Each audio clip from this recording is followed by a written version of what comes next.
Hello views, ఎలా ఉన్నారండి అందరూ? Hope everyone doing very good. And అందరికీ ముందుగా దసరా నవరాత్రుల శుభాకాంక్షలు. దసరా నవరాత్రుల్లో భాగంగా 5వ రోజు ఇంద్రకీలాద్రిపై వెలసినటువంటి దుర్గమ్మ దేవి మహాచండీ దేవి అవతారంలో అందరికీ దర్శనమిస్తున్నారు. అయితే ఈ రోజున అమ్మవారిని మనం స్కందమాత మంత్రములతో జపించవలెను. స్కందమాతకి సంబంధించినటువంటి మంత్రము నేను ఇక్కడ యాడ్ చేశాను. ఒకసారి మీకు చదివి కూడా వినిపిస్తాను, వినండి.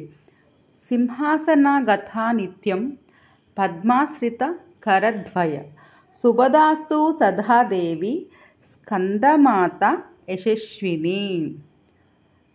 సుబ్రహ్మణ్యేశ్వర స్వామికి గుర్తుగా ఈ స్కందమాత మంత్రమును మనం ఈరోజు జపించుకుంటాము. స్కందమాత అష్టోత్తరము కూడా చదువుకున్న చాలా మంచిది. అలానే అమ్మవారికి ఈరోజు ఇష్టమైనటువంటి రంగు పసుపు, పుష్పములు చేమంతి, నైవేద్యం కట్టె పొంగలి, పానకము, వడపప్పు. అమ్మవారు ఉగ్రరూపంలో ఉంటారు కాబట్టి అమ్మవారికి శాంతింప చేయడానికి ఖచ్చితంగా పానకము, వడపప్పు నైవేద్యం చేయడం ఆనవాయితీ, అలానే మంచిది. ఇప్పుడు మనము చండీ అమ్మవారి గురించి తెలుసుకుందాము. చండీ అలంకారంలో ఉన్న దుర్గమ్మను దర్శించుకుంటే కోరిన కోరికలు నెరవేరుతాయని భక్తుల ప్రగాఢ విశ్వాసము. మాతృదేవత అనుగ్రహంతో లక్ష్మీదేవి, పార్వతీదేవి, సరస్వతీదేవి కలిసి చండీ రూపాన్ని ధరించి రాక్షసులను సంహరించారు.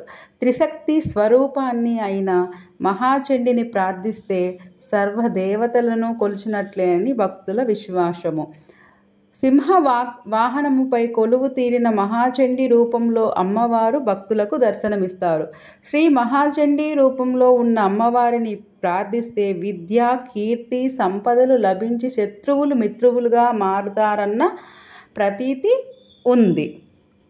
మరోవైపు వేరువేరు పుణ్యక్షేత్రాలలో ఈరోజు అమ్మవారిని స్కందమాతగా కూడా ఆరాధిస్తారు. ఈ అవతారంలో బాలకుమార స్వామిని ఒడిలో కూర్చోపెట్టుకొని ఉన్న అమ్మవారు దర్శనమిస్తుంది. శివగణాలకు స్కందుడు సైన్యాధిపతి.